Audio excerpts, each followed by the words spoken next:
Hello and welcome to Uncle Data, and I'm collaborating with PyCon Lithuania this year to bring you conversations with keynote speakers.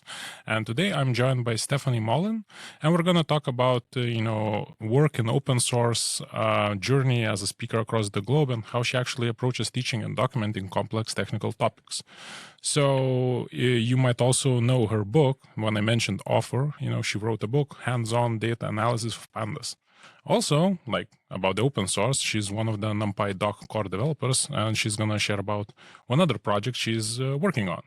So, I would say it's good to start to know, so what originally drew you to the world of data and programming? Well, first of all, hello, and thank you for having me. So what drew me to that world? I think when I first got out of college, I really didn't know what I wanted to do. I had taken a couple courses in programming and found it very interesting, but I was also kind of scared at the point because I had no experience prior to college or university in any of the programming. So I decided not to pursue it. And then when I was in the workforce in my first role, I felt like I wasn't doing what I wanted to be doing. And so I found ways of exploring other things. And I was like, wait, I remembered really liking programming. How can I find a way to do that in this role? And so we had gotten access to some log data for what we were working on. And so I started learning how to use R and SQL at the time. One of the people in a different team was teaching that. And so I picked it up very quickly because I had had that experience. And it definitely felt like it was missing. Like that was a thing that was missing. And I liked how in R, at least I was able to move away from the spreadsheet world and start coding things up. So I started finding other little projects I could do to learn more about that.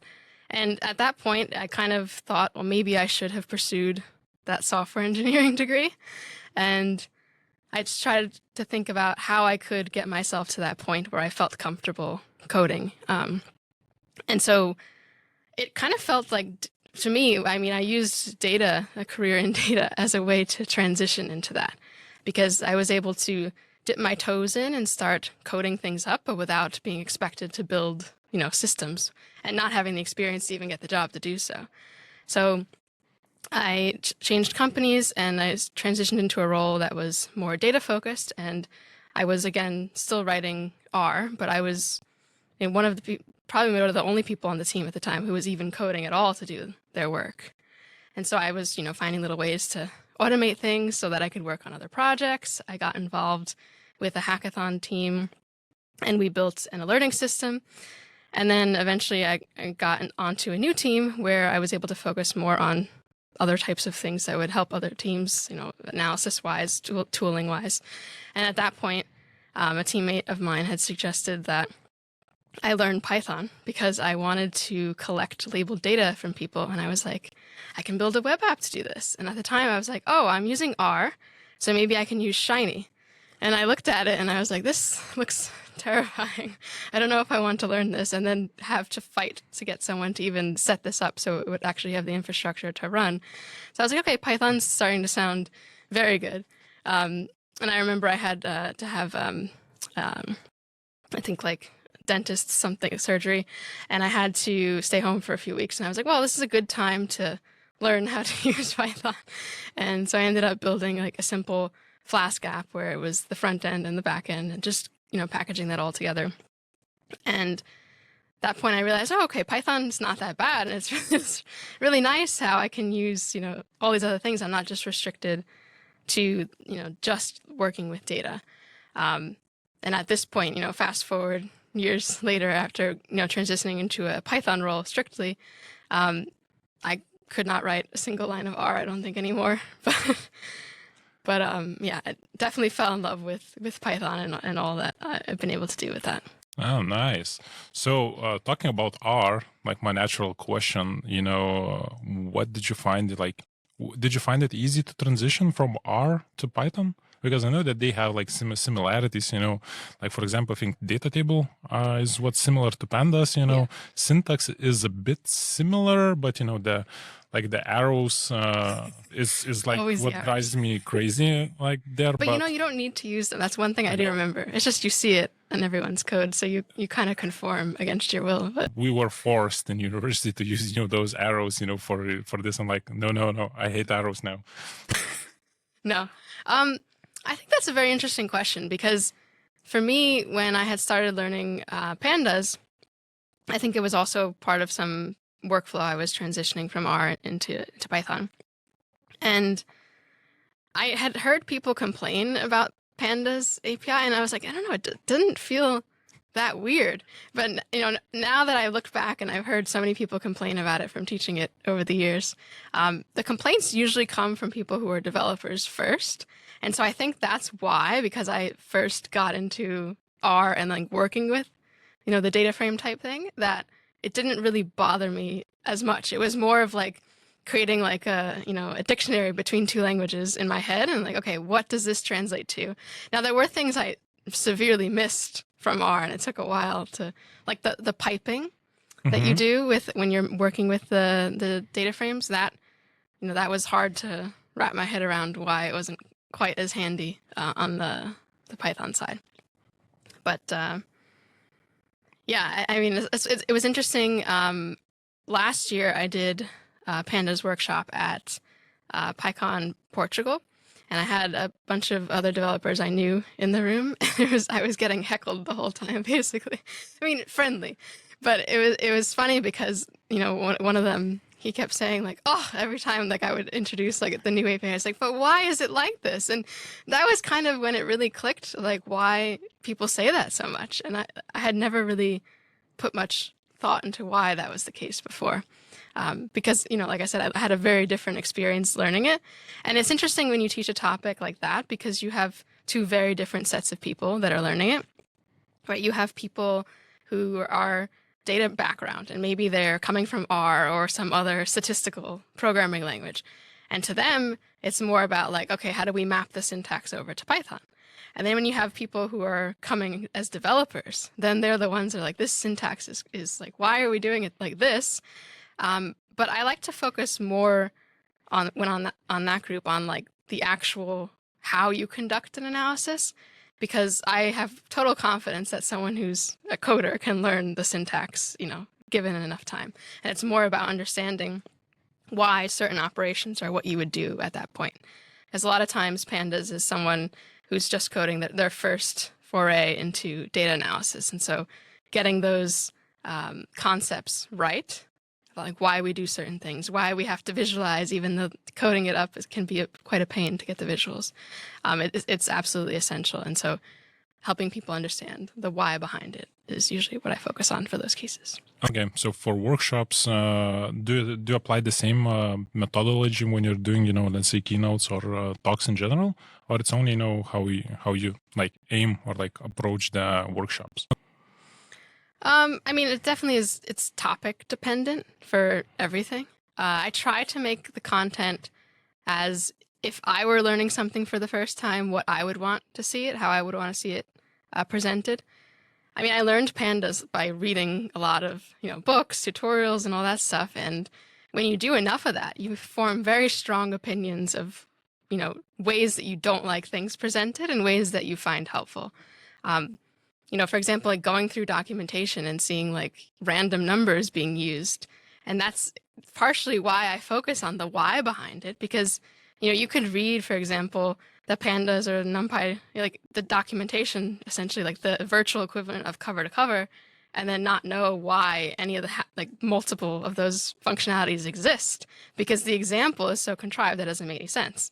Right? Especially when you think of like things like melting and reshaping, right? But seeing an example and how hard it is to work with if it's in one format makes it very obvious why you want to change it.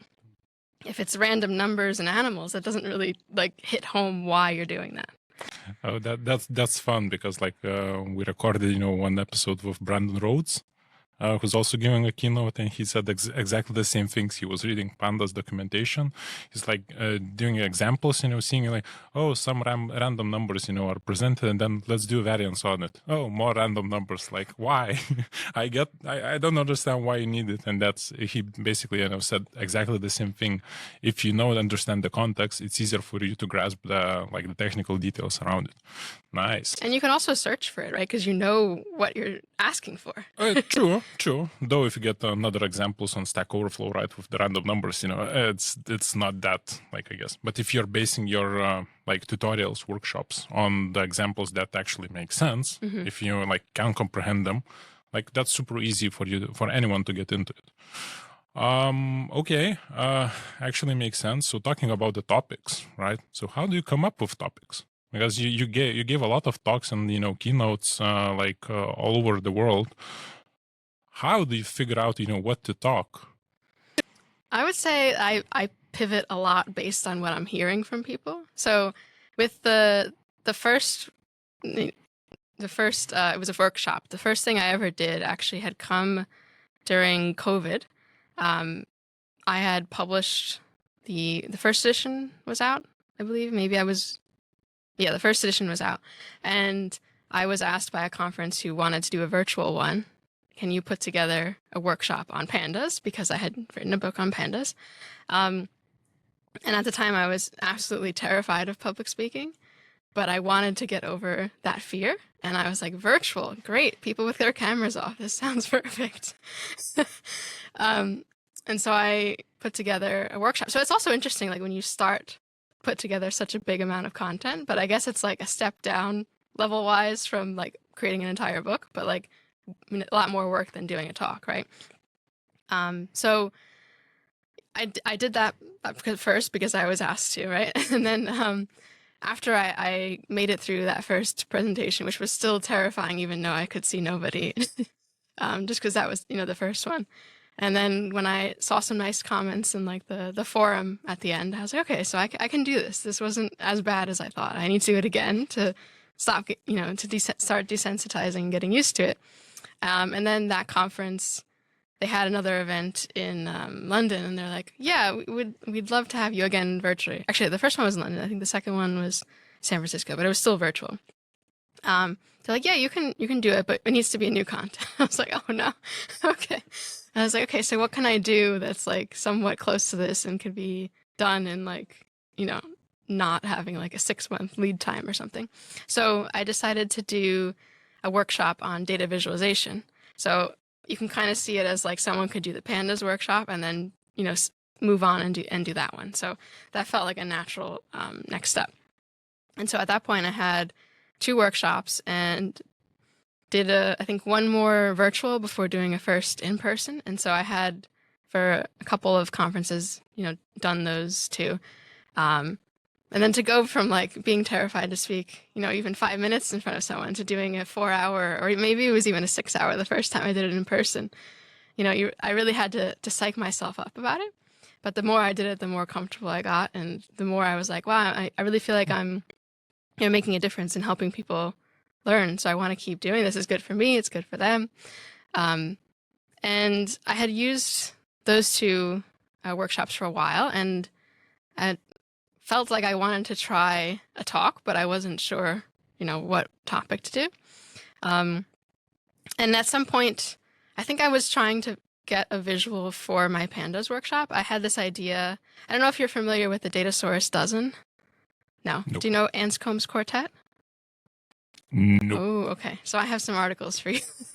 But basically, so Anscombe's quartet is a set of 4 data sets that were crafted by hand, where they have the same summary statistics. Mm-hmm. So they have the same mean for X and Y, the same standard deviation X and Y, and the same variance. Mm-hmm. And then in 2017, researchers at Autodesk created the data source dozen.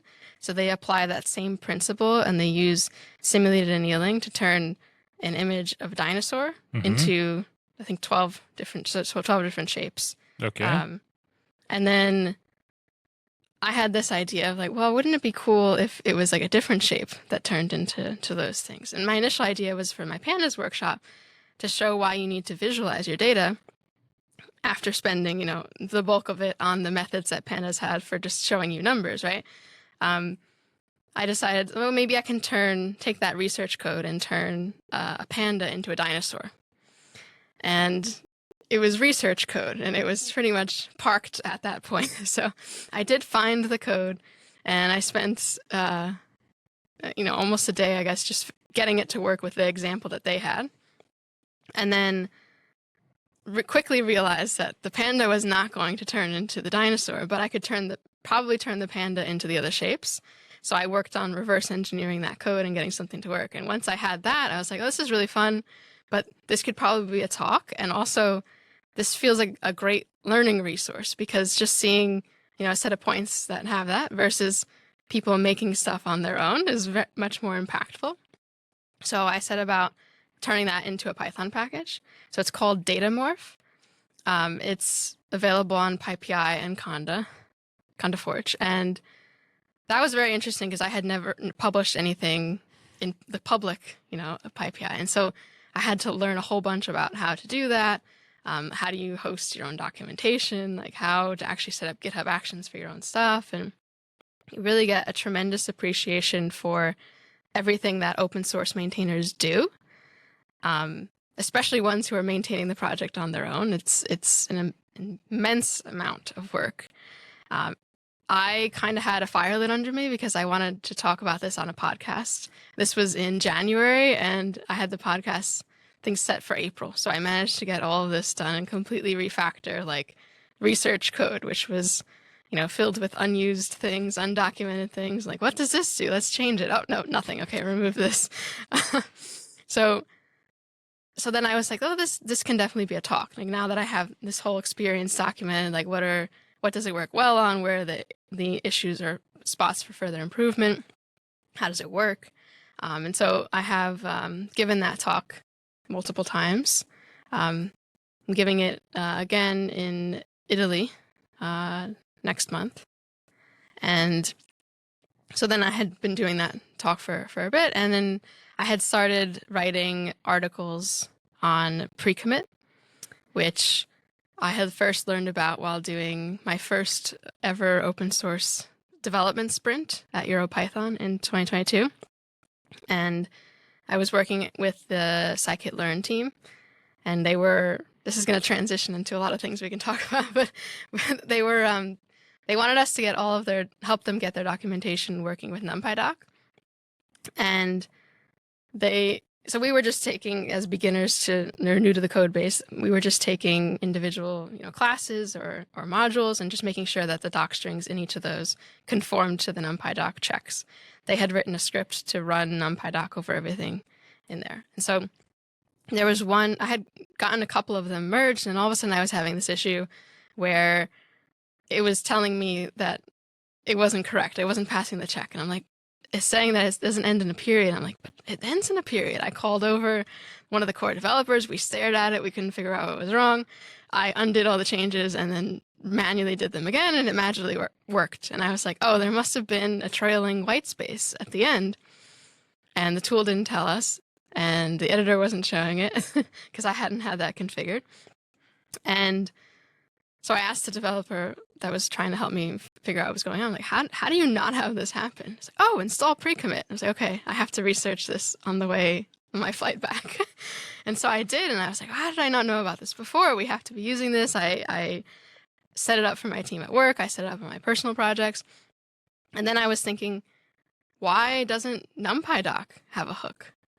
And I looked, and they didn't. And then I built one to work with the projects we had at work, and like, oh, this is all well and good. This is nice to have. And then I started working on Datamorph, and then I was like, oh, I really wish I could have that, but it's internal.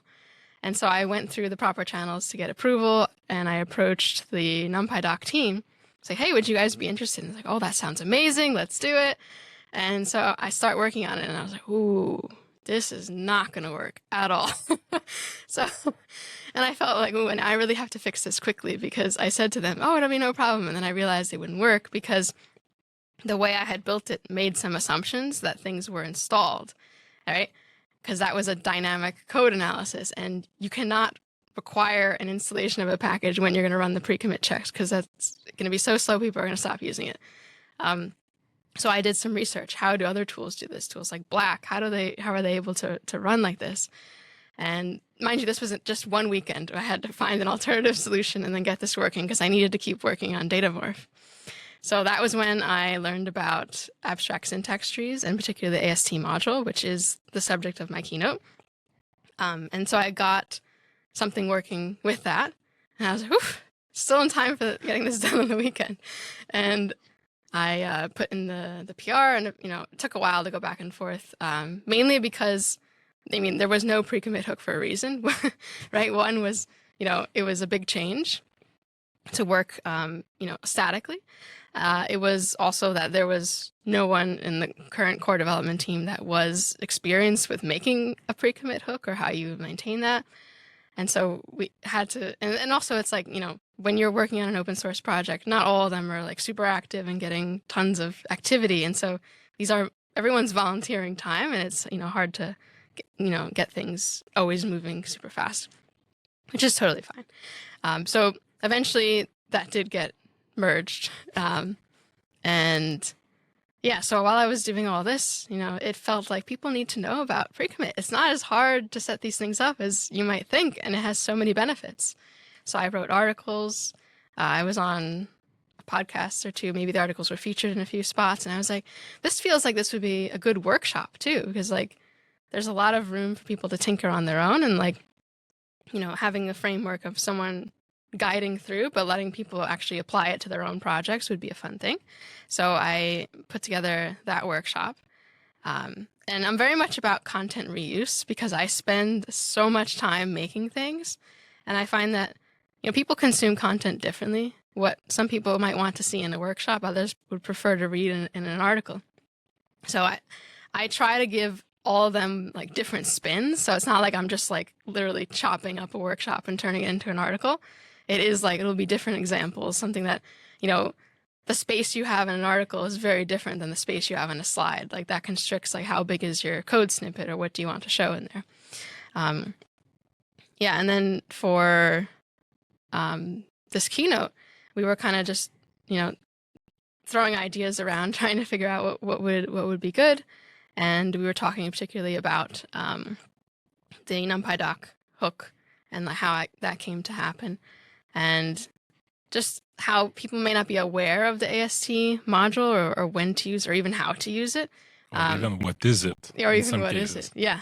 And that's another example where the documentation has a lot, but only if you've already used it and know what you're looking for. And it's a tough concept to teach, because anytime you teach something, you also have to do a ton of research yourself, right? So I spent several weeks just reading other things and seeing how are people approaching this topic. And very quickly I found that what I would have wanted to learn, which I just learned by reverse engineering other people's code, right, was not there. Most of it's this is not what I'm going to talk about in the keynote. So it was more of here's an AST, here's what it is, and here's how that translates to the bytecode. Okay, we're done.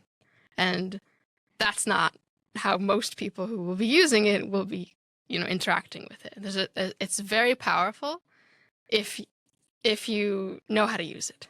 Oh, for sure. And so, yeah, what I'm going to show in there is initially I had decided, and this is the new project I spoke with you about earlier. Initially, I decided that I was going to do something docstring based, so at least it tied in a little bit to NumPy doc. And I had started writing a simple, what was supposed to be simple, a static code analyzer, and it would just check for missing docstrings. And it had multiple levels. So first, it would just, is there a docstring missing or not, and tell you. And it would show you which style, if you wanted to use NumPy doc style or Google's doc style, it would extract the information and give you a template docstring. And then what I'm working on now, which is it mostly is there, but I haven't quite been able to finish it, is also a version of that where it will inject those templates into the code itself. So you can code things up and then do the doc strings when you're actually like, okay, I'm happy with this implementation. And you can have this inject the templates for all of the doc strings of an entire package basically at once, and then you just fill in the placeholders. And so this is called docstringify. But like I said, very much the code got way more advanced. And like when you're showing something on a slide, it's very restrictive. I've seen many talks where people present like a screenshot from VS Code and nobody can read that code except the presenter. It is way too tiny. So I don't take the screenshots. I just put the text in at the size and then whatever on the screen. So they're very limited. And I have like a scrolling thing. So it's like it stays the same size. So from that point, I was like, well, this is a cool project. And now this has already become like the next steps for the keynote, because the keynote you have to, or any talk, right, you have to dial that back, right? That's way too much code to be presenting. And it's a tough line, right? Because you need to have the code if you're talking about something that's code based. But I find that so many talks just are like, let me show you this 300 line class on one slide. So yeah, the main thing is avoiding that. But during my research, I was like, there's so many other things I could explore, like AST content wise, like an article, or maybe even talking on a podcast just about that, or smaller things, maybe a workshop as well. So I kind of like get stuck in a topic and then explore what's there and kind of go deep, but like seeing like how could I make stuff that benefits a lot of people, like in different situations.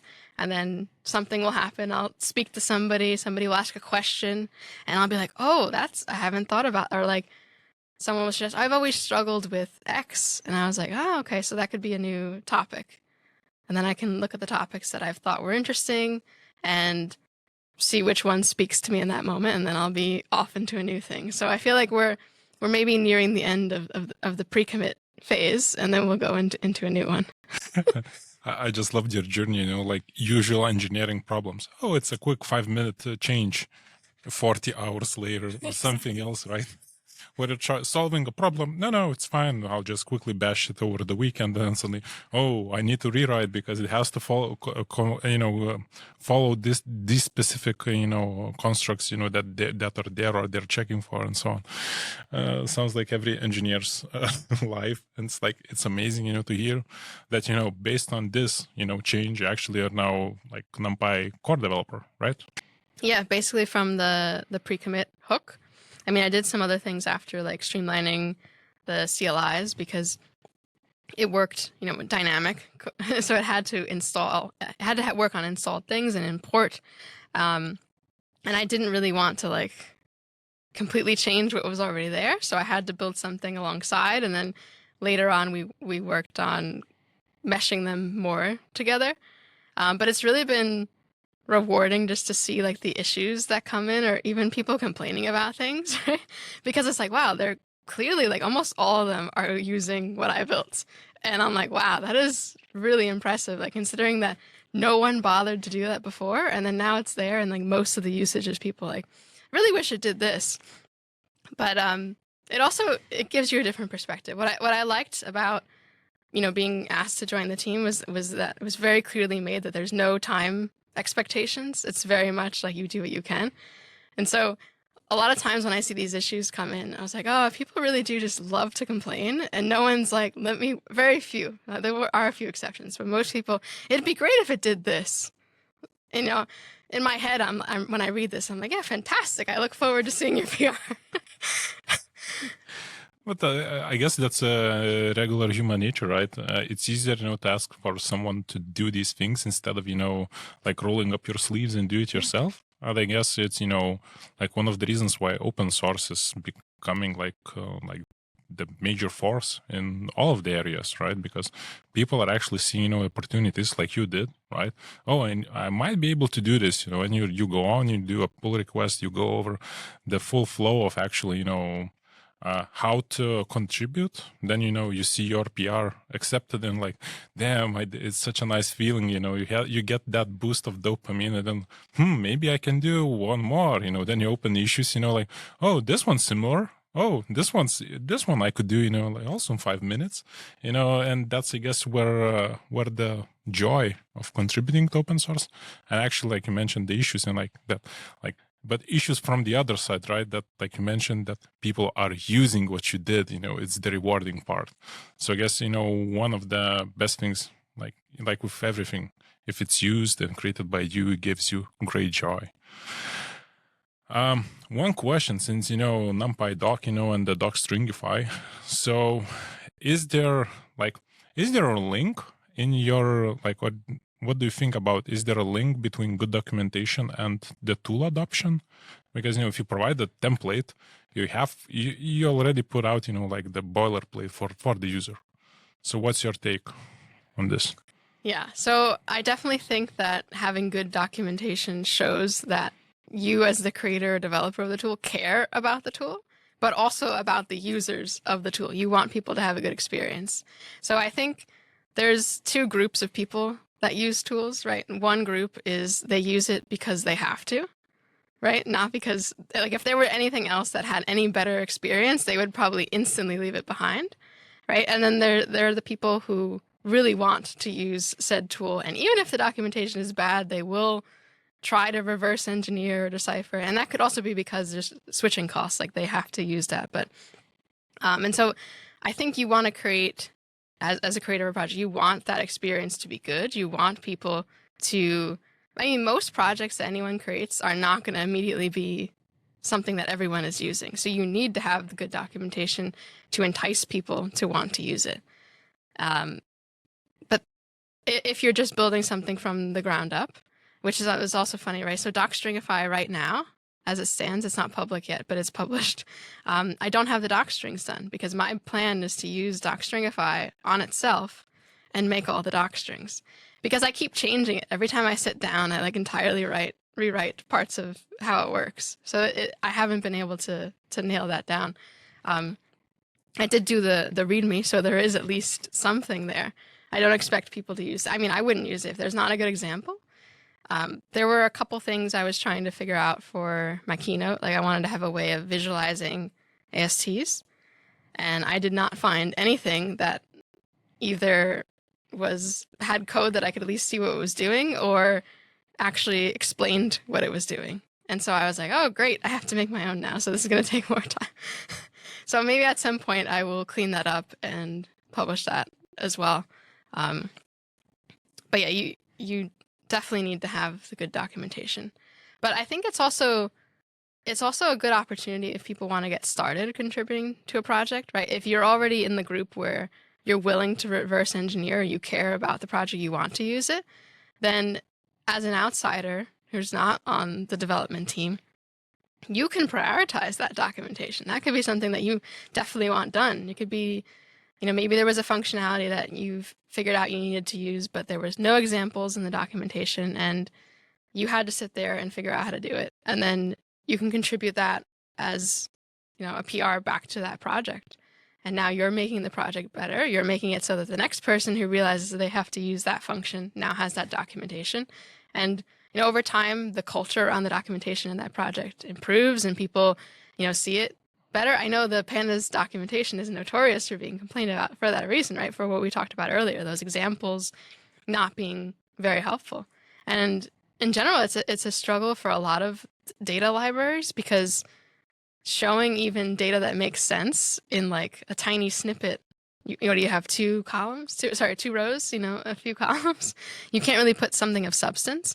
And then there becomes the issue of like a story. Like you're maybe showing one piece of functionality in an analysis that might be like step 3 out of 10, and having that continuity across the example, and people won't always read it in that order. And it's a struggle with how you even present it. And I think that's where having tutorials on the documentation, so you can have like a tutorial that's, a full run through of an example, and then having on each individual piece of functionality, this is maybe how this works, or you can even link back to see how this works in the tutorial. But it is definitely a big undertaking, the documentation, but it has tremendous value. Yeah, I do feel like, in general, from my work, like documentation usually is always the last thing people tend to do, because like It's more fun to bash out a couple new lines of code, and usually if you would need to do some changes on your code, it's gonna be you who's doing, so who cares about documentation, because you know about it. But then when we're talking about the open source, right, where like tons of people, I do feel that one of the reasons is why people don't contribute is they're afraid that I'm doing only pull requests, on the documentation. Maybe that's kind of a, off-putting for them. But like you mentioned, putting good examples or even like tutorials for some specific libraries, it could boost their adaptation or like usage, like, I don't know, at least 2 times in some scenarios, right? Just because it's easier to follow and understand. Okay. So let's talk about another thing. Is actually that you mentioned, like that you put time, without like constraints or like timelines from the NumPy doc, right? How do you find time? You have to prepare for for the talks. You have a full-time job. How do you manage? Because everyone has the same 24 hours in a day. I think it's a lot about just doing what you feel like you're motivated to do at that point. A lot of times the open source stuff comes like maybe I'm doing something for a tutorial I'm writing, or I'm working on something at work and I notice a bug, and maybe sometimes I can't even fix it right then. And then, a month goes by and I'm like, oh, that bug is still there. Like, okay, this has to be fixed. And then it just becomes, it reaches that threshold where, it bothers you enough. You're like, there should be something that, it is addressing this or fixes this. And then you can prioritize getting that done. It's definitely a struggle with everything, finding the time for working on certain things. And it's really about, I was on a podcast and he called it a ruthless prioritization. So that is kind of how I operate. It's very much like, taking stock of everything that's there and having some sort of ranking. Like, if I'm going to deliver a talk and it's on a date, then now that has to make sure that's done for that date. Something like, maybe, revamping how something looks in the NumPy doc hook. Yeah, that can wait because there's no time deadline that it has to be done with this. Yes, it would make my life easier on other things, but it's not the highest ranking priority. Yeah, I could not be involved with like core development or a project that required a time commitment because I would not be able to do that. Yeah, okay. Because I thought, like you have like like in Harry Potter, they have like the hourglass, which you can. I would love that. You're not alone on that. I would love that too, like do so many things, like being super productive, but then, I guess it would catch up to the tiredness in some way because it's just like insane. One question which I would love to follow up, if you mentioned pre-commit, and these things, let's say new libraries and how you keep up to date with what's happening. Let's say in data world, like I would say that like last year there was like a new library or like some new major release or I know major shifts in how you actually operate with data like each month, like maybe one or two cases where it happened, how do you keep up with it? Because pre-commit was one, right? You mentioned black. Now there's UV, there's rough, and those things. How do you keep up with those things? So I think going to conferences or watching talks is definitely a big thing because you might see you tend to see like waves of things as something becomes more accepted, right? And I usually wait until that happens because time is a restriction, right? If you learn every new thing that happens, that's then dead the next week or like, something supersedes it. Like it's not a good use of the time. So I sit back, I observe what's going on, but I don't like dive into learning how to use the tool until it's more established. But as I said, like going to conferences, watching talks, last year I did, I'm doing it again this year. I've been on a couple of the program committees for certain conferences. So even the talks that don't get submitted, you still can kind of see, like don't get accepted. You still see kind of the trends of like, certain topics. There's a lot of proposals on that. And so then you kind of also have more of an idea of like where more people are going and what makes better use of your time. Okay, so a follow-up question to that. So where should people actually look for, or what to watch out for, what's coming up, what's trendy now? I mean, UV is definitely. If you're not using rough, you definitely have to be. That's for sure. Yeah, I think those are like the main Key components, tooling right? things. I think, yeah, I mean, so the article I mentioned about pre-commit, the first one that I had written, I was very surprised just how much that took off, considering I was like, well, this tool's been around for a while and I'm writing about it, and clearly a lot of people are struggling with it or didn't like realize even just how it worked. And then I showed in there using rough, and people like, oh, they're new to rough. And then when other people share that article, they're like, oh, good on you using rough. And then you start hearing it more and more. But like when you try it out, it's like unbelievable just how fast it is. And what's great is that they're adding more and more rules. So like even things that may have been separate checks then become part of Rough's ecosystem, and it just gets faster and faster. And I don't know how the creators of those tools feel about that, but honestly, I would be honored if like they decided to make whatever I did. I don't know Rust, so if they decided to take like the NumPy doc thing and like put that in Rough, that would be very cool. I mean, the fact that like it's considered something that belongs in there.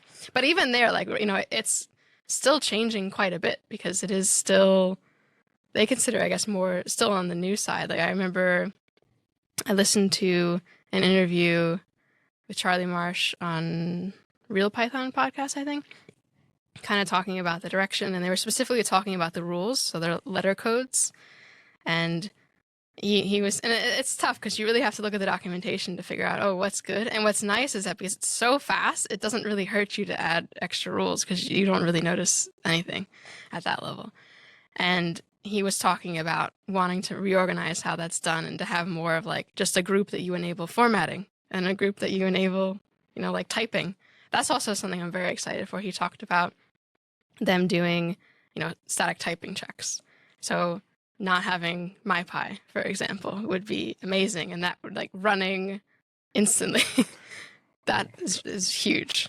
Oh my god, if that would happen, I don't know, that would be insane, considering Rust speed, what's happening behind the scenes, and for you as the end user, you don't have to worry about it. You get the results instantly. The same with like UV, right? Looking at poetry or like all the dependency management, like it's running super fast. You just run it, boom, done. Like the first time I used it, like there should be a mistake somewhere. Something was missed. It's too fast. I couldn't understand it. Like why? Then I double check everything. Go create a different environment. Virtual environment. Like run it with pip. And the poetry. Then on the side, see how it's happening. Yeah, it works. I'm like, okay.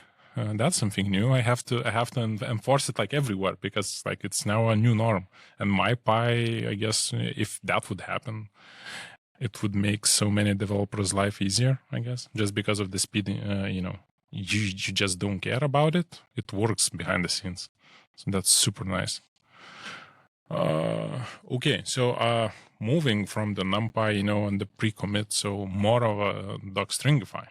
Right. So you mentioned that you came up with the idea, how to make your life easier, actually, right? So question what I'm aiming, I do feel that actually if you're maintaining a like open source library, it makes you kind of a product manager and developer in the same way, because you have to listen to users. How do you see your role in developing this library and moving forward? So I think, and I've had this experience with Datamorph because I've held a few sprints at some conferences, and it's definitely like the project manager thing, right? You go into it and, I had an idea of like, these are what I want to accomplish. And then you inevitably have people who come like, but here's what I want to do. And sometimes you have to have that tough conversation. It's like, yeah, I mean, it sounds nice, but at the end of the day, you're going to walk away and I'm going to be stuck maintaining this that I don't know anything about how it works. And so there's that level. There's the other level of like, yeah, that's not the direction we're going in. I think with this particular tool, with docstringify, like you said, it is something that is going to make my life easier, but something that I definitely see is like an extension. I personally am using NumPy Doc. I'm not using Google Doc, but I'm aware that it is a style and that it's, it's a drop-in replacement with what I've built. So, maybe there's other styles that people want to do and making it so that it's extensible in that way. It's definitely like about picking out what is your roadmap. And yeah, I said that like the data morphic, this is partially why I've kept Docstringify, the repo, private. I'm going to make it public before the keynote because I have some things, but I just don't need people coming in, issues, PRs before I've even like established what it is. You know what I mean? And especially if I'm using this as like the backbone for like what I'm going to talk about in the keynote, I don't need that getting, polluted or trying to deal with that and, putting out fires on two fronts, basically. So yeah, I'm just trying to avoid that because the experience with Datamorph, even just having like, 10 or so people over the course of a year is just a lot. Because then there was, a person who definitely cared about, making it faster, which I was all for. But it's definitely like when you're on the other side, and I think in general, if you can respect this, it's volunteer time, right? Yeah, your idea might be super cool, and you might think it's a trivial change that you're making that makes it faster, but there's still a lot that needs to be evaluated. Like if you're changing the internal API, is this something that the owner of that project wants to do? Like maybe speed isn't the most important. Maybe because it's, like a teaching tool, then it's more important to have the API something that other people can understand easier, even if it's a little slower. So understanding that and, being diplomatic, trying to be diplomatic about how you handle that, because it's, it's all public. And that I'll get to it. But like you said, there's a lot of other things. And so, yeah, I'm just trying to be a little bit more protective of myself this time. But yeah, you're 100% right. I completely understand your point here about the the speed versus the change and the impact for the maintainers. I actually seen similar conversation in one of the libraries I was using and doing some pull requests there, and they were actually exactly the same. Some guy rewrote their internal mechanism to make it faster, if I'm not mistaken, and they just submitted a PR and then complained, that it wasn't merged, and then the creator of it came out and said like, yeah, it's faster, but like exactly you mentioned, right?